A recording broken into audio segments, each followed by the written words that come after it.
Good evening and welcome to Desoto Speedway Review. My name's Roby Helm and we'll be talking about auto racing action from last Saturday night's races at Tom Stomis's Desoto Speedway. Got lots of action to show you tonight, but first thing we want to let you know is coming up this coming Saturday night at Tom Stomis's Desoto Speedway, we're going to have three-time Indianapolis 500 winner Johnny Rutherford, the 1952 Indy 500 winner Troy Ruttman, and also Winston Cup star Greg Sachs will be with us this coming Saturday night at Tom Stomis's Desoto Speedway. We'll also be having the 30-lap Sportsman Championship race. That'll pay $1,000 to win. And we'll also be having the time trials for the Sportsman cars. And we'll also have the NASCAR Winston Racing Series late models, the Ace Auto Parts Street Stocks, Modified Mini Stocks, Stock Mini Stocks, and the Pure Stocks. All that coming up this Saturday night. So I wanted to let you know about that right off the bat. Some exciting news. Maybe not all of you have heard about that yet. But yes, three-time Indy 500 winner Johnny Rutherford will be at Tom Stomis's Desoto Speedway to sign autographs for us. So lots of action to show you tonight. Our special guest tonight, street stock driver Ron Kowalski. And Ron's probably going to want to be on the show a lot more because just as soon as we asked him to be on the show, he went out and won the street stock race for us. You'll see it tonight. Stay tuned.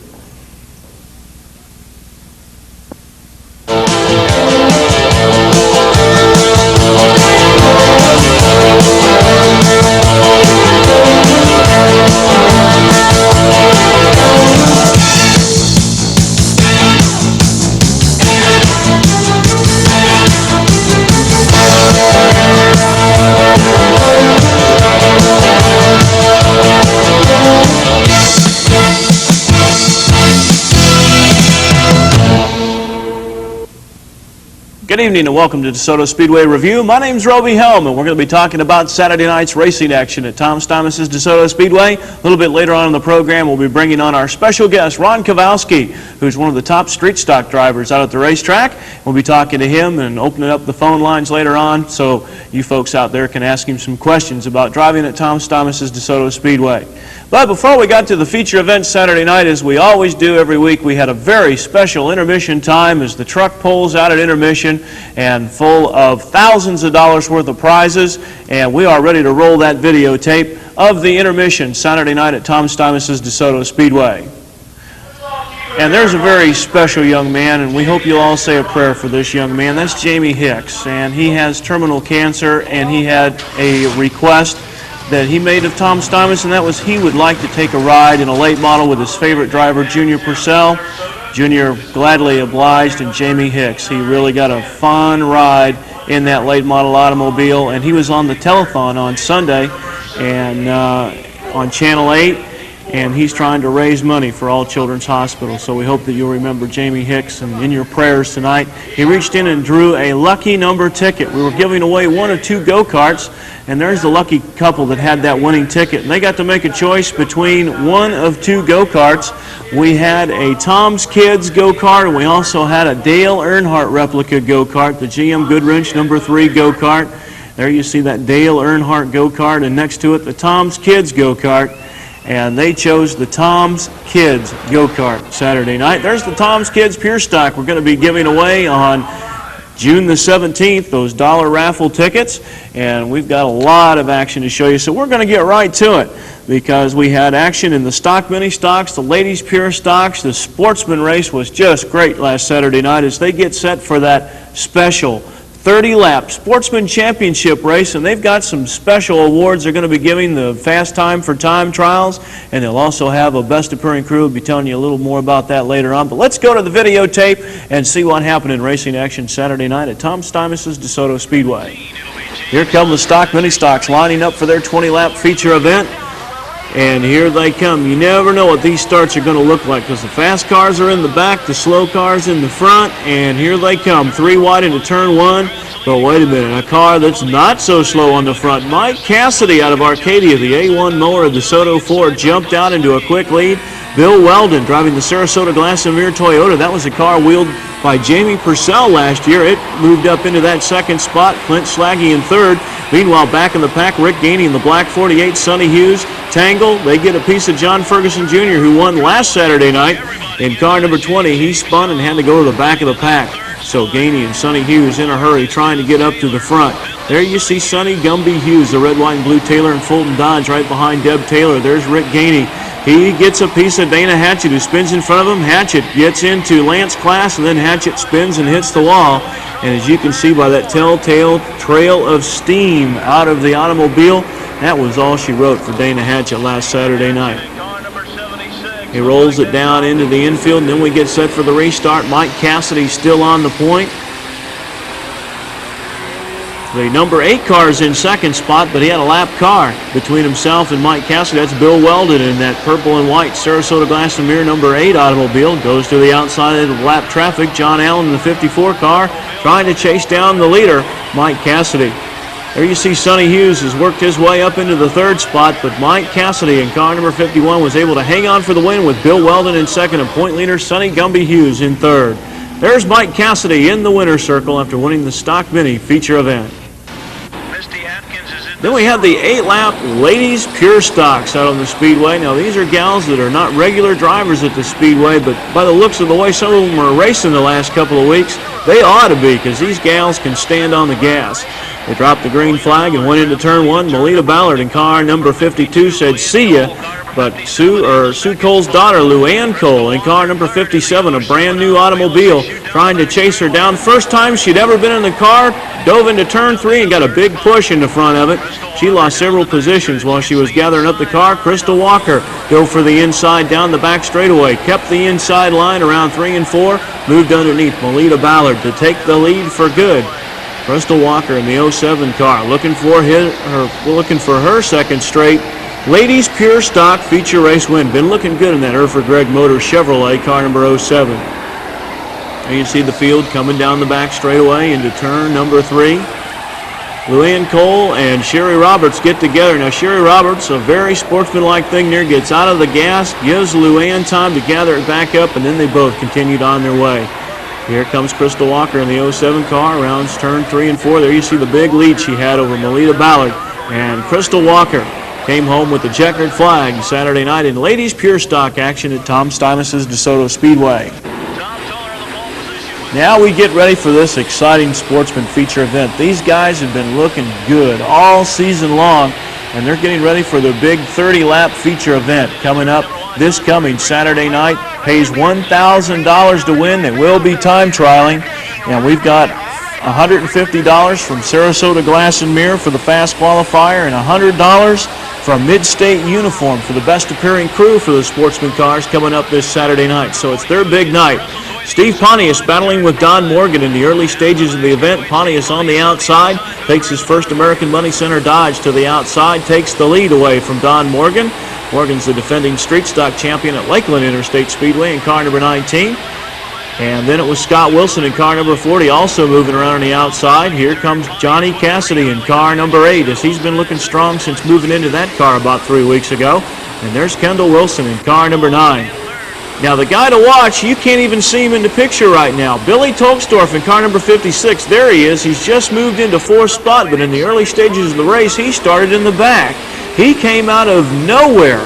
And here he is in 4th place as they get ready for a restart. Pontius out front, Scott Wilson in 2nd, Kendall Wilson in 3rd, and Tolksdorf takes the Sarasota Glass and Mirror Ford Thunderbird to the inside, moves underneath Kendall Wilson, and down the back straightaway, he is looking to the outside now to move around Scott Wilson. The car drifts up high. Billy doesn't panic. He just gathers the car back up. Kendall Wilson able to get on the inside of him, but he can't make the move. He just keeps it going on the outside. He's got the momentum coming out of 2 as he pulls up alongside Scott Wilson in car number 40. Wilson on the inside, Tolksdorf on the outside, battling wheel to wheel for 2nd spot. Down the front straightaway, and Tolksdorf is really on the move as he's got that Ford hooked up on the outside. Usually the inside's the quick way around as Pontius brings him down the back straightaway. Pontius got the inside line in turn 3. Tolksdorf still hanging on that outside groove as they come off of turn 4 and head down the front straightaway. Tolksdorf noses the Ford out in front in turn 1, and then he powers it out of turn 2 down the back straightaway, and Billy Tolksdorf takes the lead for good. Even on the restart, Tolksdorf was able to pull away from the field as we had a caution period for a minor spin. And Tolksdorf, he reaches out and gets about a 6-car length advantage on that restart. Steve Pontius still in 2nd, a brand new engine underneath the hood of that car. And in the 3rd spot, it's Scott Wilson, the Bayshore Beauty Salon. Then John Watchdell blows an engine, and boy, does that look pretty but dangerous.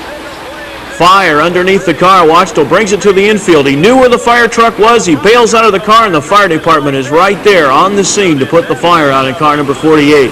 So Watchdell knew what to do. The fire department knew what to do, and everybody escapes from that one okay. A scary moment when those cars catch on fire after blowing an engine like that. Tolksdorf once again on the restart, able to get the jump on the field, stretches it out to 5 car lengths over Steve Pontius in 2nd. Scott Wilson at Bayshore Beauty Salon Auto Plaza Chevrolet in 3rd. Kendall Wilson, the Rust Grove Chevrolet in the 4th spot, car number 9. And that's the way they ended up as Tolksdorf brings it down the back straightaway into turn number 3, out of 4, and crosses the stripe to take the checkered flag. Billy Tolksdorf. For many years, he was a top competitor on the modified mini stock division, now moving up into Sportsman and doing a heck of a job in that division in the Sarasota Glass and Mirror Ford. Boy, we got a lot of action coming up tonight. Don't forget, we're going to have Ron Kowalski on here, and he's been driving. He started out in the Bombers, and now he's running the street stock division. Been a front runner all year long, right up there in the points. He's going to be our special guest tonight, and we're going to talk to him about his racing endeavors, where he wants to go with his career, and we'd like for you to ask some questions of him as well. We'll be opening up those phone lines a little bit later on in the evening when we bring our special guest, Ron Kowalski, on the set. And we had more action Saturday night at Tom Stimus's Desoto Speedway, and we're going to be showing you a little more of that. But right now, we're going to take about a 2-minute break and be right back on Desoto Speedway Review, so don't go away. Tom Stimus, Dusty Rhodes, the American Dream, will not tell you no lies. Dusty, tell me when I'm at the Kremlin with you and Mikhail Gorbachev. Well, you know I'm a big Russian fan now. Though that was Shelley, we were over there talking, having dinner. Me and his wife had a great time. We come out, it was snowing like a hailstorm here in Florida. Snow was 25 million feet deep. I walked out, and you know what was standing there? Mikhail's own personal van. And on the back it said, Tom Stimus, USA, the best. USA Steel Fence began doing business during 1971 and has grown to its present site through a flexible management staff and credit policy. The main office in Bradenton is a manufacturer of wood fencing and fence accessories. Manufacturing and large volume purchasing allows us to sell quality products at low competitive prices. We finance our own is the phrase which separates us from our competition. Each regional branch is fully equipped to handle all of your fencing needs. USA Steel Fence with offices in Bradenton, Inglewood, and Gibsonton. Call us at 756-8727 to solve your fencing needs. John Greer Auto Sales has been serving the Sarasota-Bradenton area since 1957 with quality pre-owned cars and trucks. Most with 100% nationwide warranty. Need financing? No problem.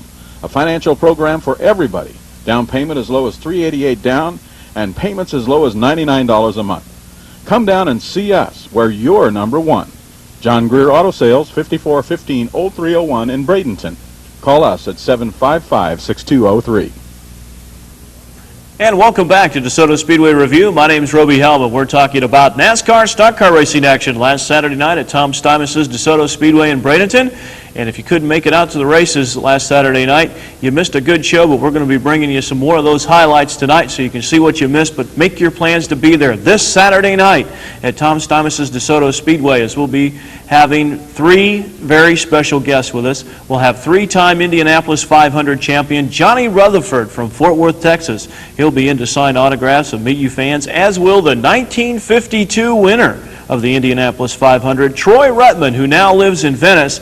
And I tell you, Troy Ruttman is a very special race car driver. Just to be able to survive out of the 50s, it was some of the most dangerous racing ever done in the United States in the 1950s, because they didn't have the roll cages, the roll bars, the seat belts, and the safety features that they have now.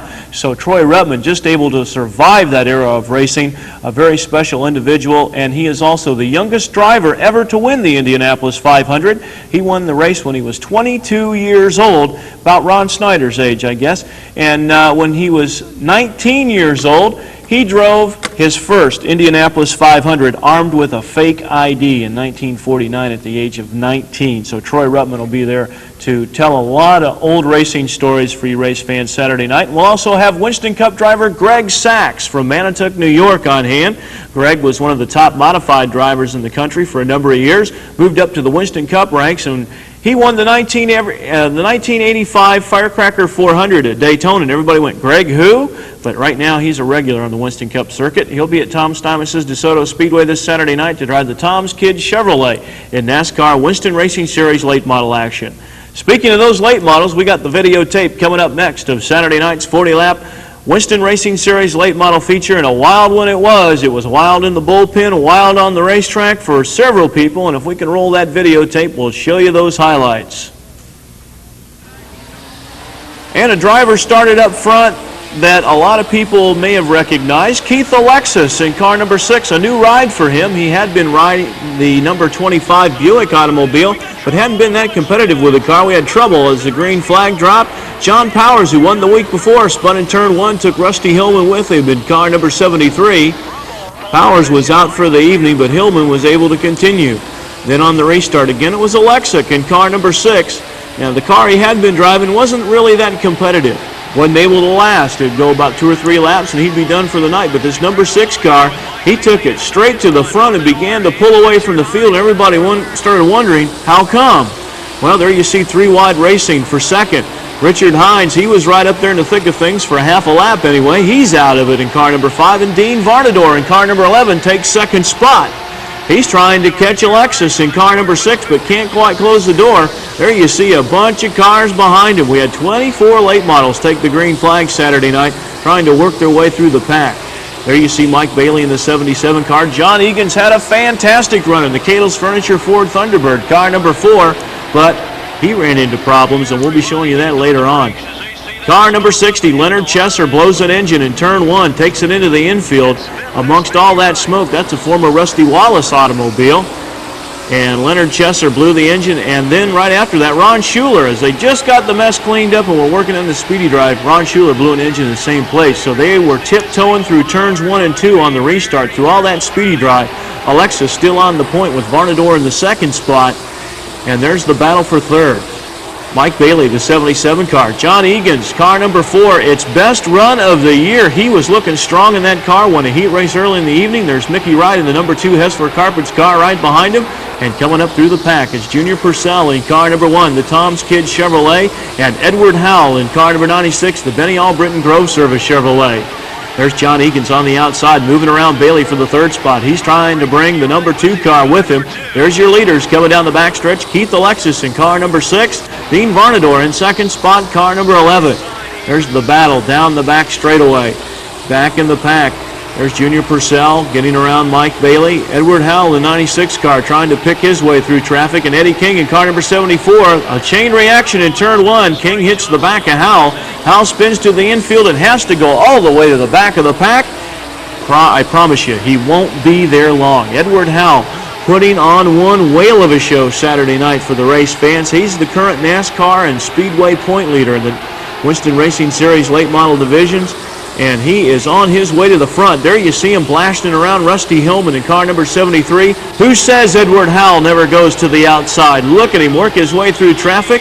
There's Brenton May in the 01 car. He's getting set to pick him off. Edward Howell, he is ready to go to the front. I think it might have made him a little bit mad that he had to go to the back. Really didn't think that he had to go back there, but he got on the throttle when the green flag dropped, and he's trying to chase these guys down. Keith Alexis still out in front. Dean Varnador in the second spot. James Glover's moved up to third. Junior Purcell in fourth. And here comes Edward Howell. Remember the guy that hit him from behind? There he is, Eddie King. He blasts by him on the inside, and he is trying to work his way up to the next car. And it's probably a good thing he got around these guys because they got into trouble later on in the race, and we'll be showing you that. There's Mike Bailey in car number 77. Frank Johnson with a good run Saturday night in car number 17, the Plant Supply Pontiac. Edward Howell trying to work his way, looking to thread the needle, coming down the back straightaway, can't find the room, and they dive. Now there's John Eakins in car number 4. Remember, he's worked his way up to third spot. Randy Warren in fourth. There you see some of the cars trying to work their way up through the back of the pack. And you probably won't see it in this picture, but we had trouble right after that as we had a multi-car tangle. There's Alexis getting a little bit out of shape. Varnador able to reel him in. Here comes James Glover on the inside in the 0 car, and there's that trouble we were talking about. Egan's blew an engine going into turn 3. He collected Eddie King in the 74 car, and Rusty Hillman involved in his second accident of the evening in car number 73. Hillman was able to continue, but Egan's is done for the night, perhaps the year, as that car looks like it is pretty well wasted. Front, back, on the sides. John Egan's was running strong. Best race of the year for him in his first year of late model competition. The engine went away in turn 3. No place to go, nothing to do, just ride it out. He hit the wall. He also collected Bob Newling in the black number 12 automobile, along with Eddie King in car number 74. So there's a dejected John Egan's making that long walk back to the pit area. He'll be back. He's a racer, John Egan's. There's the number 4 automobile, the Cadle's Furniture car, going to the pit area on 2 wreckers. So let's hope that John Egan's can get another car back together and get out there in late model action, because he was looking like he was going to have a good night Saturday night. Alexic still out front in car number 6. Dean Varnador in second. James Glover third. Junior Purcell in fourth, Randy Warren in fifth as they came down for the restart. There's Edward Howe still trying to wrestle his way back up through the pack. He's sitting back there in about 8th spot, but like I said, he won't stay back there long. There he goes to the outside. He's trying to get around Frank Johnson. Got into a little bit of speedy dry there, had to gather it back up. Here they come out of turn number 2 down the backstretch. Alexic had it stretched out to about a 6-car length advantage, and then Glover got a piece of Varnador coming up right here. Varnador gets it sideways, gathers it back up. Then it's Glover, goes to the outside. Purcell trying to get to the inside. 3 wide into turn 1. Varnador says, well, what's good for me is good for you. He taps Glover and sends him spinning, and bang, into the second turn wall. Glover was able to continue, but he came through the infield to line back up with the field. You can't do that. He had to go to the back of the pack. Varnador still up in that second spot behind Keith Alexic. Car number 6, his best run of the year, but it wasn't to be Saturday night, because we'll tell you why in just a minute. Junior Purcell, and there's Edward Howe. He's moving underneath Varnador to take the 3rd spot, and now he's trying to chase Purcell down, and this would be what would turn out to be for the lead, because after the race, Alexic's car was found to be 10 pounds too light. He must be a certain weight in these late model cars, and there is Howell. He gets a piece of Purcell. Purcell spins around. Howell has a flat right front tire. He's out. That puts Varnador into what was then 2nd spot. But here's Randy Warren up to challenge Varnador for what was then 2nd spot, what would turn out to be the lead, because Alexic is gone. But again, his automobile after the race was found to be 10 pounds too light. The car was disqualified. So there's Dean Varnador and Randy Warren racing for the lead out of turn number 4. Alexic gets the checkered flag. Forget it. The car's wrong. Varnador just nips Warren at the stripe to take the win. Now, Dean doesn't look too happy there. He thinks he just finished second, but about 10 minutes after that, he was holding the winner's trophy. Modified mini stocks were next up, and the car to watch here, it's way in the back, as it is each and every week. Let's see how long it takes Marsh Goff to get to the front tonight. There's the leaders going into turn one, and we pan back. There you see Marsh Goff in the 0 car, all the way at the rear of the field. Well, he's already passed 2 cars by the time he gets into turn one. Then we had trouble coming down the back straightaway. There you see the Sparks and the 53 car of James Warren, Bill Kuykendall driving the car in the feature. Warren drove it to a heat race win, and the 88 car, Jamie Purcell, tangled up. They line him back up for a complete restart. Goff's got to do it all over again, trying to charge to the front. The 76 car, Kelly Martin on the point. Hubert Simmons on the outside in the 74 car. Tim Furstenberger, he's looking for racing room already on the inside in the 301 auction car. He wants to get to the front of that thing because he knows that Marsh Goff in the 0 is coming. On the outside, Jimmy Baker in the middle in the 82 car. Martin gets a piece of Baker, and then Goff spins around as well. So the officials took a look at it. They decided that Jimmy Baker kind of filled the hole a little prematurely, so he was sent to the rear for the restart. He was back there anyway, so we go to restart number 3. Again, Marsh Goff in the back of the pack. He's got some fast company back there with him, however. He's got Carroll Mills in the 98 car, Jimmy Baker in the 82 car. There's Tim Furstenberger. He's trying to get to the front early, but wait a minute. There's Marsh Goff already on the outside of him down the back straightaway. Half a lap completed. Marsh Goff moves up into the 5th position from the back. Here he comes down the front straightaway looking for racing room. To the outside, making it 3 wide. Goes around Jeannie Corson in car number 40. He's now running 4th. Down the backstretch once again. Threads the needle to the inside. Trying to get the inside groove on Chico Alberto in car number 12. He gets it down the back straightaway. Hubert Simmons out front. Marsh Goff now up to 2nd spot. Well, why wait? Let's go for it. Here he comes down the front straightaway. 2nd lap is completed. Marsh Goff now gets on the inside of Hubert Simmons. He dives for the inside out of turn number 2. Down the back straightaway, 3 laps, folks, and Marsh Goff is in front, and he's not going to give it up. Marsh Goff in the 0 automobile, racing for his 3rd straight modified mini stock feature race win Saturday night at Tom Stuyvesant's DeSoto Speedway. Tim Furstenberger in that 2nd spot, the 301 car. And that's the way they finished. Marsh Goff, your winner, with Furstenberger in the 2nd spot in the 301 auction car. So there's Marsh Goff making it 3 straight in modified mini stock action. Time to do a little Vegematic racing now. These are the pure stocks. They like to get out there and chop, slice, dice, and peel for position. And here they came down for the start of the race. Look at them, 4 and 5 wide into turn 1. Joe Dudash and Matt McFarland get together. Guys that have seen the winner's circle this year, and they were seeing a little bit too much of each other more than they wanted to see Saturday night. They got them untangled for the restart, and here they came again. And wait a minute, we got a car spun in turn number 1, and everybody getting stopped just barely. Now, we got one coming up where somebody didn't stop, and we'll show you what happens on that coming up here very shortly.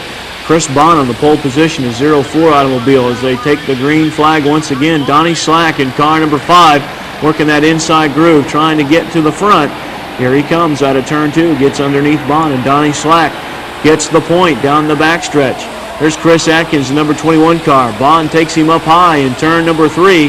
Kurt Rice able to get underneath in car number 94. He brings Dave Blanchard with him in the 37 car. Atkins working well on the outside, moved around the outside of Rice to take over 2nd spot. Now he's got his sights set on Donnie Slack, the leader in car number 5. They've got a lot of traffic coming from behind him, so they don't want to make any mistake more than they have to. Chris Bond playing a little billiard racing up there as he bounces off the wall in turn number 3 to get set for turn number 4. Kind of rough on the wall and the equipment, but sometimes it works. Atkins, he scrapes the wall coming out of 2 as these guys are really getting after it up front. Here they come into turn 4. Atkins looking for the inside. He and Slack get together. Slack spins around. He's got the rest of the field coming from behind. They're looking for a way to go. Russ Kopinski can't find the room. He rear ends Slack. Slack drifts up. He collects Frank McCarrick in the 31 car and Chris Bond in the 04 automobile. That's what you call a trashed out race car. But fortunately, Donnie Slack able to unbuckle and walk away from that one because that car is history. There you see the 04 car and the 31 car, and they really got hooked up in that collision as well. So all those safety features coming into play. A pretty nasty looking crash. If that would have happened on the highway, folks, you would have probably seen either some fatalities or some serious injuries. But these cars built with complete roll cages, seat belts, racing seats, all the safety stuff. Everybody walked away okay. Came down for the restart, and Kurt Rice had trouble getting the car back up to speed. Dave Blanchard took the lead in car number 37. Jim Whitlock, the 39 car. He's been having a good year this year. He's looking for racing room on the outside as they dive into turn 3. Blanchard on the inside, Whitlock on the outside. Now diving for the inside, coming out of turn 4. He finds that racing line going into turn 1. Blanchard trying to close the door on him, but the car drifts up high. Jim Whitlock brings the car down low off of turn 2 and takes the lead. He's trying to bring Mike Minks with him in car number 89. There you see some of the action on back through the pack. Ron Gillis in the 7 car going 3 wide down the front straightaway with Rick Bullard in car number 11 as they try to work their way up through the field.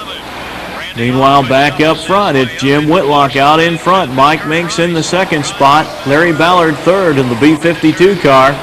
And here comes Jim Whitlock out of turn number 4 down the front straightaway.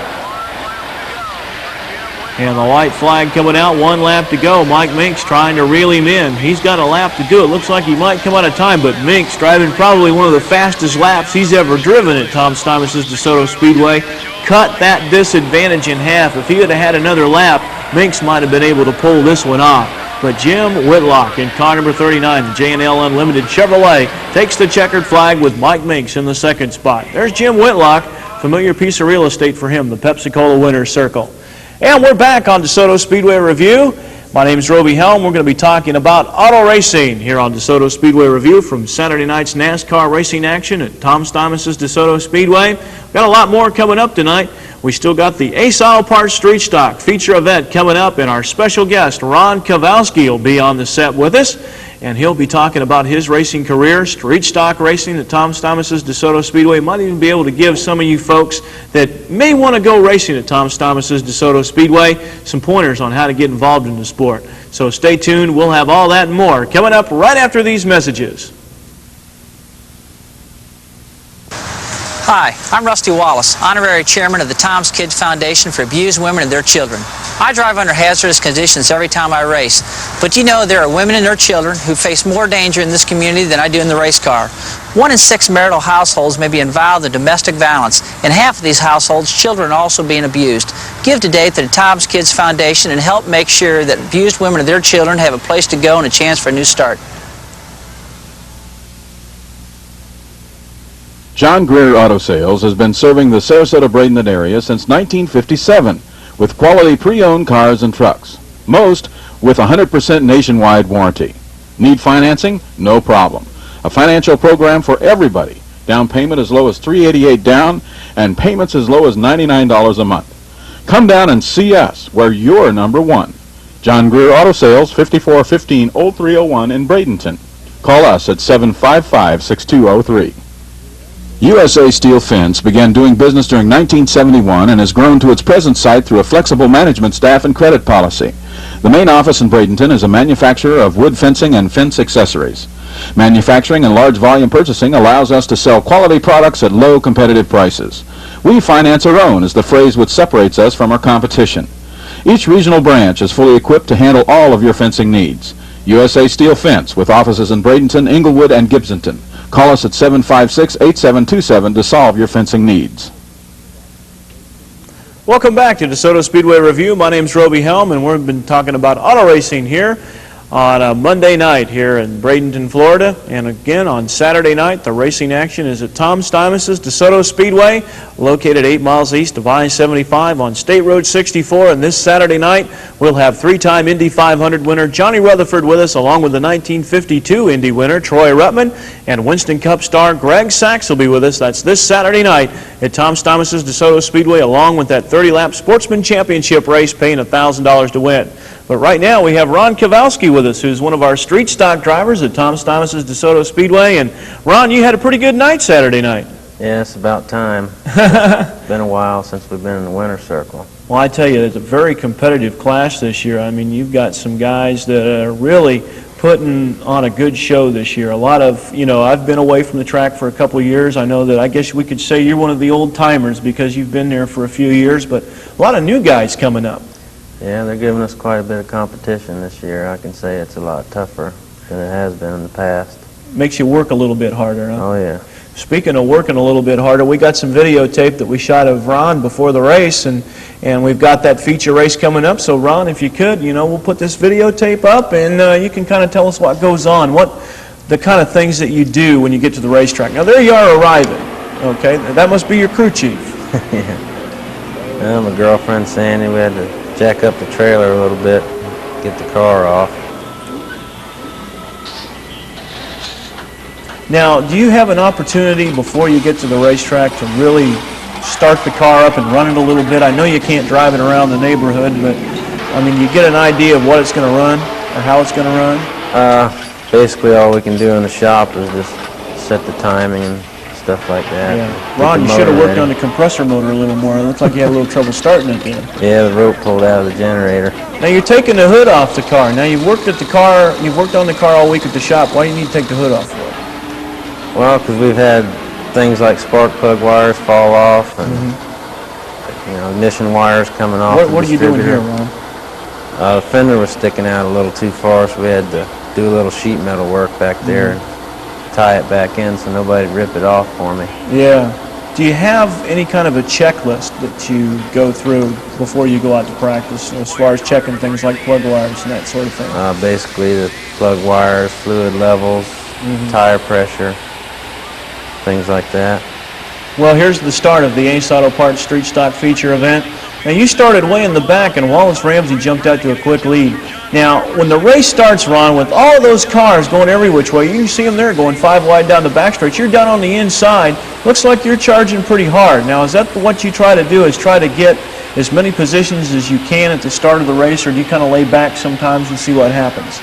It depends on the individual race, because sometimes you can charge to the front early without getting in trouble, and a lot of times you gotta wait. It just depends on the particular race you're in. It depends on how you feel when the green flag starts and what everybody else does. Huh? You have to watch everybody. And well, looks like you really put some distance on your toughest competition this year, because we can see a lot of those guys behind you. There you are. Looks like you're up there running in about third spot behind Wallace Ramsey and Dave Wilson in car number 68. And you've got some guys behind you like Dennis Wilson Sr., Dennis Wilson Jr., who's been running pretty good. Then Ramsey had a problem. He blew an engine right in front of you. Tell us about that. Well, I didn't see it happen. I was more watching number 68 car in front of me, and I really didn't see Wallace blow his engine, so I wasn't worried about the track. Yeah. So you didn't get into the oil or anything? No. And then you had the 68 car in front of you, Dave Wilson. He looked like he was running pretty strong with that car. He was running real strong. I was having a hard time trying to get around him. It looked like you were trying to take the inside line, but then again, you look in the rearview mirror, you got Dennis Wilson Sr. to worry about behind you. Right, I looked up and saw Dennis, and I figured it was all over, because he's been around me several times this year, So I just did my best to try and stay in front of him. In the late modeling sportsman classes, a lot of the guys worry about getting hit by another car a lot. They don't really like to swap sheet metal or swap paint, as we say. Do you guys worry about that, or do you kind of like it? I don't know if we like it, but it doesn't really affect us as much as it does the sportsmen, because our tires don't stick out as far. But I have jumped over a few cars because of the same thing, like tires touching together, Yeah. Well, Dave Wilson disappeared. He had a problem with his car, and then that finds you in the lead, and it looks like you're able to pull away a little bit from the Wolfman. I was surprised. The car's been not performing like we wanted it to, but a friend of mine, Gary Montag, found a problem in the rear springs, and we got that taken care of after the heat race, and that's really what did the trick as far as the handling on the car. And so you were able to change the handling characteristics of the car between the heat and the feature. Right. So you guys in the street stock class, you can change springs and that sort of thing to make the car a little bit better. Yeah, we're getting a lot better bite off the corner after we change the springs. What about things like we hear the late model guys talk a lot about tire stagger and things of that nature and different spring rates. Now with the street stock, do you guys worry about that same kind of thing? Well, we worry about the tire pressure, and well, we can only do so much with the springs because the way the rules are. Yeah. You know, we can have a 2-inch difference in the rear springs, and they have to be the same coil diameter, and the front ones have to be exact height and exact coil diameter, or you get disqualified. Yeah. What about with the engines? What kind of modifications can you make on the engines of the street stock? Very little. We'd like to have more, but they limit us. You know, they're cutting back on everything, it seems. They take. What about more. engine size? You know, we hear about the Dodges running the 440s and big block Chevrolets in some cars. It just depends what the car comes with. What do you run in your car? I have a 355 in there right now, and we were running a 400, but I had a problem with that one ever since we put it in. And eventually I burned it up, which was a week before last. Yeah. Well, Ron, we got the phone lines open. The number to call is 747-1264. And I tell you what, we're going to take a break before we take those phone calls. We're going to come back and we're going to talk to you a little bit more and take some of those phone calls and hear what people got to say about Tom Steimus's DeSoto Speedway and who knows, maybe about Ron Kowalski. Okay. Okay, stay tuned. We'll be back right after these messages on DeSoto Speedway Review with Roby Helm and our special guest tonight, Ron Kowalski. Oh, the American Dream. Dusty, what's going on in your life right now? Well, I'm so excited, Tommy. You know, I just had a great luncheon the other day with Frank Sinatra and Sammy Davis Jr. And both my buddies looked at me and they say, you know, you and Tom sell them cars. We want to know one thing. Are them cars really that good? Do you sell them cars because you like Tom, or do you sell them cars just for the money? And I looked at Sammy and I say, hey, just for the money. USA Steel Fence began doing business during 1971 and has grown to its present site through a flexible management staff and credit policy. The main office in Bradenton is a manufacturer of wood fencing and fence accessories. Manufacturing and large volume purchasing allows us to sell quality products at low competitive prices. We finance our own is the phrase which separates us from our competition. Each regional branch is fully equipped to handle all of your fencing needs. USA Steel Fence with offices in Bradenton, Inglewood, and Gibsonton. Call us at 756-8727 to solve your fencing needs. And welcome back to DeSoto Speedway Review. My name's Roby Helm, and our special guest tonight is street stock driver Ron Kowalski. And Ron, we've got a couple of phone calls on the line. The number is 747-1264. You can see it on your screen. Let's take our first call. You're on the air on DeSoto Speedway Review with Roby Helm and Ron Kowalski. Go ahead, please. Yeah, hi, Roby. I got a question for y'all. The other night at the Speedway, when 21 and 5X got in that little spit there, when most of the drivers do get in a little accident there, they get put toward the back, and automatically y'all threw 21 off the track, and me and about probably 200 other people that have got together since would like to know why that happened. Okay. You're wondering about why the one car has to go to the back in an accident like that. Well, what happens on a situation like that is Dick Westfall, who's the chief starter, he's got the final say on what happens on something like that, but around the racetrack, he has a team of officials that we call spotters around the speedway. And if it's a situation that maybe he didn't see, or maybe he couldn't see what developed into that accident, he'll go around the racetrack and he will poll his officials and get them to say exactly what they saw on the racetrack. Then Dick Westfall takes this information, and he puts it all together, and then makes his final decision. And Ron, you've been racing at the Speedway a lot, and I know you've been through a few incidents like that, but what do you think about the way they have it now with the spotters around the racetrack? You think that that's helped Dick Westfall make some more calls that are maybe a little more fair to a lot of guys? Well, I think it's helped quite a bit, but we still have incidences that we don't agree with, and there's really nothing that you can do about it because he has to call it as he sees it. And I've been through that quite a bit. Yeah, sometimes it works for you, sometimes it works against you. Right, exactly. It would be nice if we had the benefit of, I guess, instant replay, that we could come back and look at that, and that's something we are looking into, is maybe some kind of an instant replay. But once the call's made, it's kind of hard to go back on it. Right. That's something that I found also. They can never change what they say, you know. Right. Once you go to the back, you're there. You just have to get back to the front. Well, we saw Edward Howell do that in the late model race. So let's go to our next call, please. You're on the air on DeSoto Speedway Review with Roby Helm and Ron Kowalski. Go ahead, please. Hi, Roby. How are you? Good. Hi. This is a comment. I have 2 comments and a question to ask you. Okay. The first comment is, my husband and I enjoy watching Junior Purcell, and we've been watching him for a couple years. Okay. And it seems like he and I are the only ones that are rooting him on and clapping for him and, you know, really having a good time watching him drive, how well he drives, okay? We would like to know, are the fans down on Junior Purcell himself, or are they against Tom's cars, okay? Also, I would like to make a comment, when a driver has a major crash, would it be feasible for these guys to be brought back into the pits rather than walking across the infield into the pit? I mean, one night we saw Junior Purcell go right into the wall, and he got out of the car and started walking all into the pits, and I felt, you know, it could be a little bit of reaction after the crash.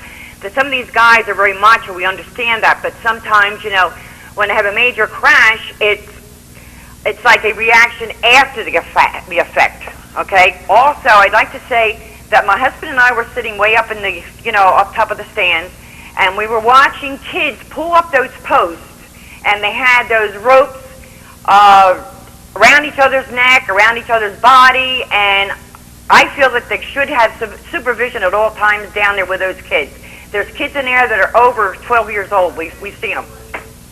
So, okay, so you can comment on them, Roby, okay? Boy, where do we start? I'll tell you.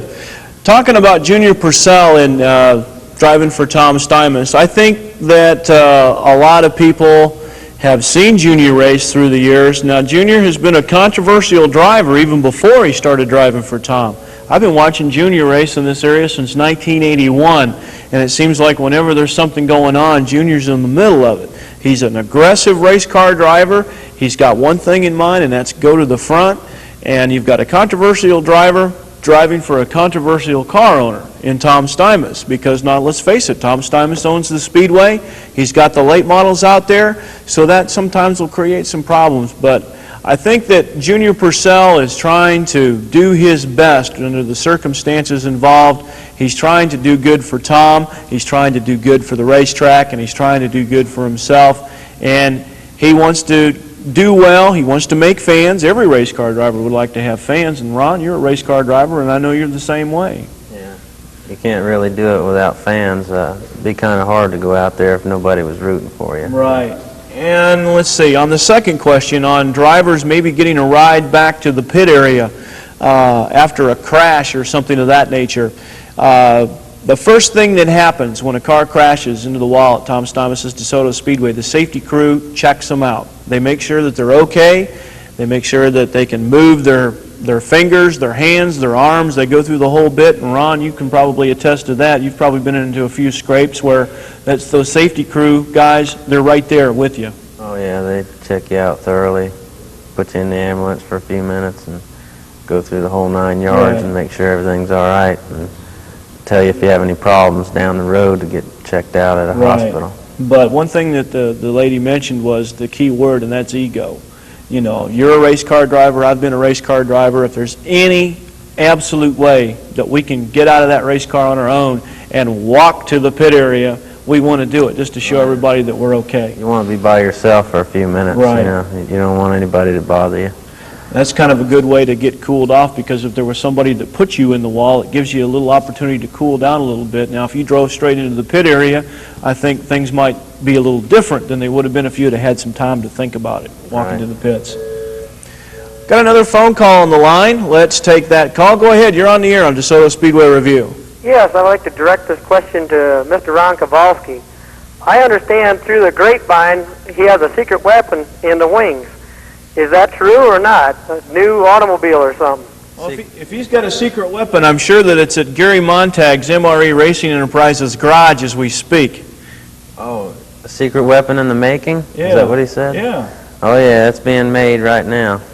Are we talking street stock or moving up to another Sportsman? car. That's another car. We're working on it, you know, day and night, really. And whenever we get a spare moment, we're working on that car. When do you think the car is going to be ready? I was hoping for last weekend, but it might be another week or so. I don't know. That Monte Carlo you got now looks like it's running pretty good. You put it in the winner's circle Saturday night. Well, I almost gave up on that car. I tell you, it was getting old.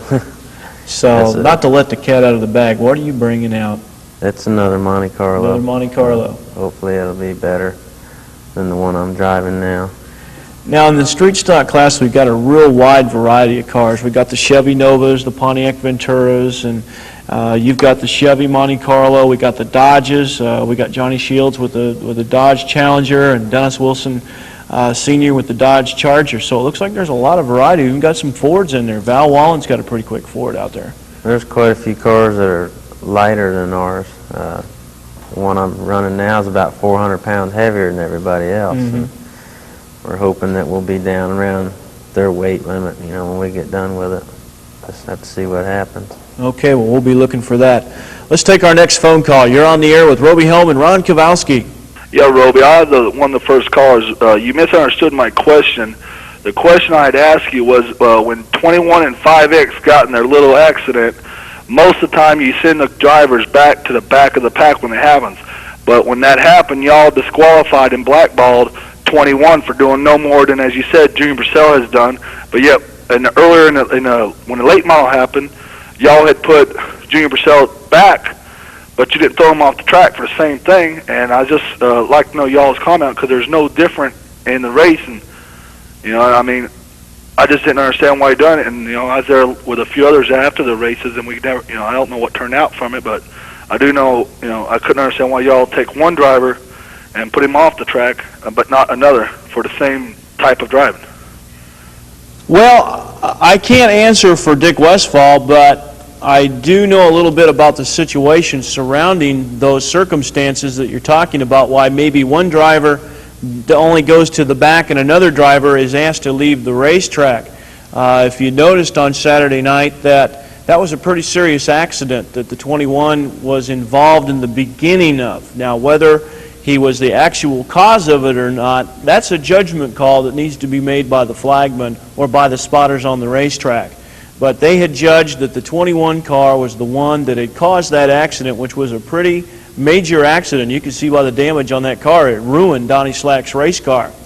Dick Westfall had left the flag stand. He went down to ask the driver of the number 21 car what had happened down there and what the problem was. And apparently Dick Westfall, this is between Dick Westfall and this driver now. I do not have any idea what was said in that conversation, but apparently something might have been said that Dick Westfall decided it was best maybe for this driver to sit out the evening. So that's what the decision was made. Okay, let's go to our next call. You're on the air on Desoto Speedway Review. Go ahead, please. Hello? Go ahead, please. Can you hear me? Yeah. Hi. I wanted to let you know that I go to the track every week, and I think Tom Stein's done a terrific job. And also, to that other lady's question, I think Junior Purcell is the best driver out there. But my question's to Ron Kowalski. I don't quite understand the lineup situation. They have, I figure he's like in with 42, 67, 37, and all of them. But when he came out, he ran, you know, with the less better cars, I'd say. And when he came out on the actual race, he was like way in the front. And I don't quite understand it because he's kind of comparable with all those big boys. So how does that happen? This goes by a point average. You have a 4-week average you have to go by. And if you've been out there every week, you can see by the finishes that I've had that my point average has dropped way down below all those other cars that you're talking about. So the lower your average is, the further you go to the front. And that's just the way it works. Now, with you getting the win on Saturday night, that'll considerably raise your point average up. Right. Up there with the Dennis Wilson Seniors and the Johnny Shields and the people like that who have the high point averages. So you'll be starting back there with them again. Well, I hope I don't go too far back so I can maybe have another win, you know. Yeah. But that's the way it works. You higher your average, the further you go to the back. Right, right. Okay, well, we appreciate your call. Let's go to our next phone call, please. You're on the air on DeSoto Speedway Review with Roby Helm and Ron Kowalski. Hello, Roby. Yeah. I just wanted to make a comment. My husband and I have been going to DeSoto Speedway now for several years, and in fact, we were going when you were out there, before you left us for a couple of years, and I want to say that we're real glad to have you back. I think you do a fantastic job. Thank you. It's great to be back. Yeah, and I mean, you're never at a loss for words. And also, I wanted to make a comment about Billy Talkstor. I think he's a great driver, too, and I was really impressed with him this past Saturday night. And in the final analysis, I'd also like to say that I think the track facilities have improved considerably, so you might want to pass that information along to Tom. But again, I'm glad to have you back. Well, I appreciate that, and we're glad to have you coming out there each and every Saturday night and tell all your friends about the place and bring them out there and show it to them. We'll do the best we can to try to entertain them. Me on the microphone and Ron Kowalski on the racetrack, and Tom Steimus making it all worthwhile out there with those nice, clean, new facilities. And when Tom took over the racetrack, I just had to come back, Ron, because, you know, you and I have been to a lot of racetracks around the state of Florida, and, hey, let's face it, we've got the #1 racetrack in the country. There isn't any place else better to race. Oh, I know that. It's like over there in Lakeland or Winter Haven, places like that. You can really tell the difference. We've choked on a lot of dust through the years. Oh, yeah. Ron, you started out in what was called the bomber class a few years ago, and you kind of evolved into street stock. Where are you planning on going with your career? I'd like to get into a late model. Basically, the only thing I'm waiting on is a good sponsor, you know, to get me up there, because it takes a lot of money to run one of those cars, and I'm sure there's a lot of people that can vouch for that, you know. Oh, yeah. Would you like to be a full-time driver someday, maybe go on to Grand National and Winston Cup racing? Yeah, that's what I want to do. I want to eventually be up there where Dale Earnhardt and all them guys are, you know.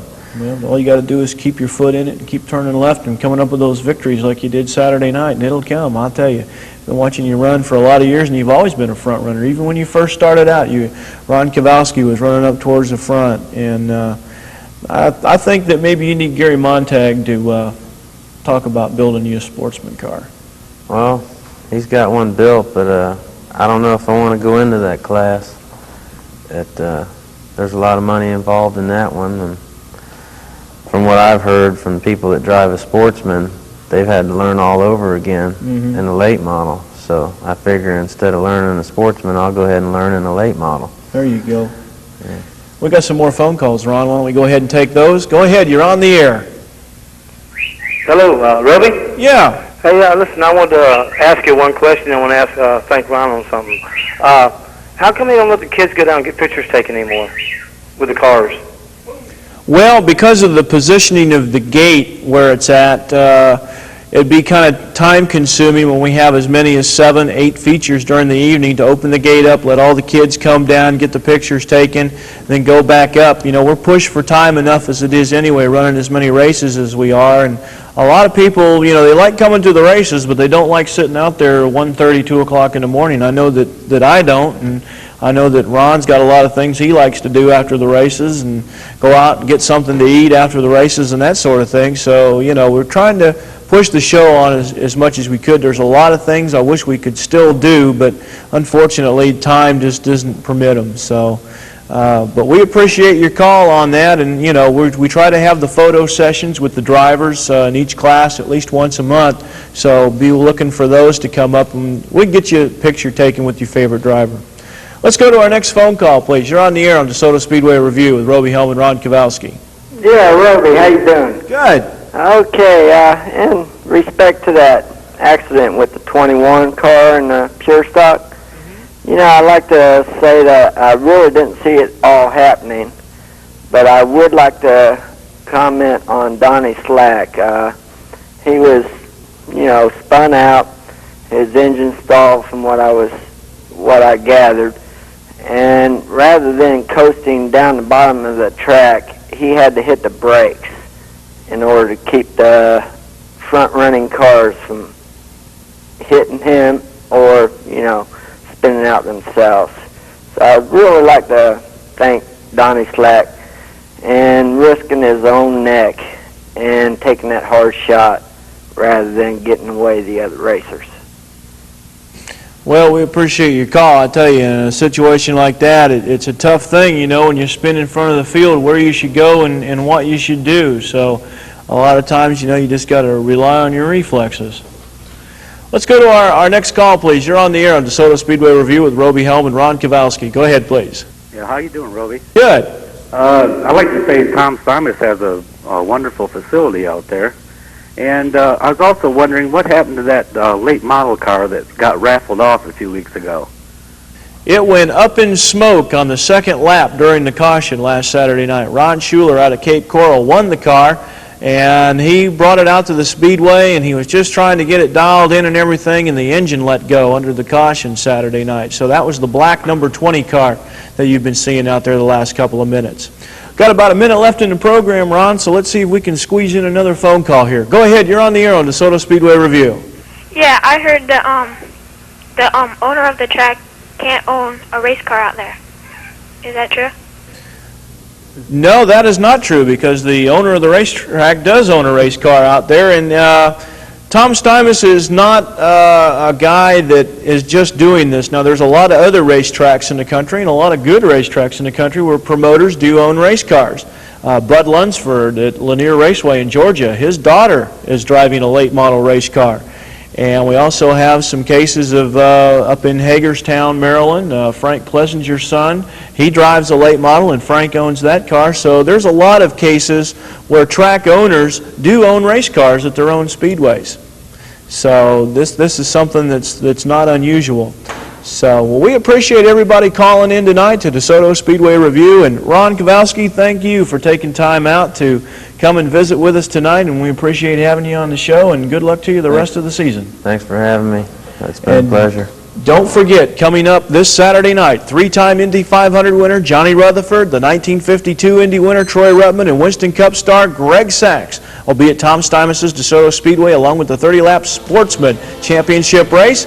Until next Monday night, this is Roby Helm saying thank you and good night.